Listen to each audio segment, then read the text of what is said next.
Karena Anies Baswedan, sosok ini kuat singkirkan Puan Maharani dan jadi capres dari PDI Perjuangan.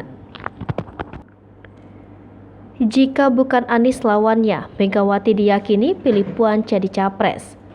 Direktur Eksekutif Poltreking Indonesia, Hanta Yuda meyakini PDI Perjuangan semula hendak mencalonkan Puan Maharani sebagai presiden jika Anies Baswedan tak dicalonkan oleh Partai Nasdem.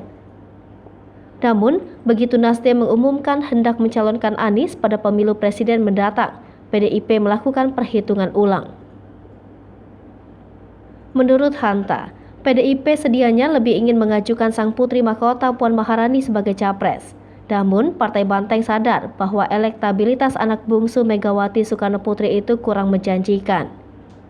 Oleh karenanya, melihat pergerakan lawan politik khususnya Nasdem yang mencalonkan Anies, PDIP kini mempertimbangkan nama Ganjar Pranowo. Sebab dibandingkan Puan, Ganjar punya modal elektabilitas yang jauh lebih besar. Tingkat elektoral Gubernur Jawa Tengah itu menjadi yang tertinggi menurut survei berbagai lembaga. Dengan demikian, menurut Hanta, masih terbuka peluang bagi Ganjar untuk dicalonkan PDIP sebagai Presiden 2024. Namun lanjut Hanta, sosok capres bukan satu-satunya faktor penentu kemenangan. Lantaran Pilpres 2024 tanpa incumbent, perihal calon wakil presiden juga menjadi variabel yang amat menentukan. Oleh karenanya, Hanta menyebut mulai sekarang partai politik harus sudah menimbang nama cawapres untuk menentukan strategi pemenangan. Diketahui sejumlah tokoh mulai mendeklarasikan kesiapannya maju sebagai calon presiden 2024. Ketua Umum Partai Gerindra Prabowo Subianto mengumumkan dirinya bakal maju sebagai capres dari partainya, sementara mantan Gubernur DKI Jakarta Anies Baswedan dideklarasikan sebagai capres Partai Nasdem. Hingga kini, PDIP belum mengumumkan nama capres, namun nama Puan Maharani dan Ganjar Pranowo santer disebut. Beberapa waktu lalu, Ganjar sempat menyampaikan kesiapannya maju capres hanya jika diusung oleh PDIP, namun pernyataan itu berujung teguran partai. Ganjar pun memastikan dirinya bakal tunduk pada keputusan Megawati Soekarnoputri sebagai pimpinan tertinggi partai untuk urusan pencapresan.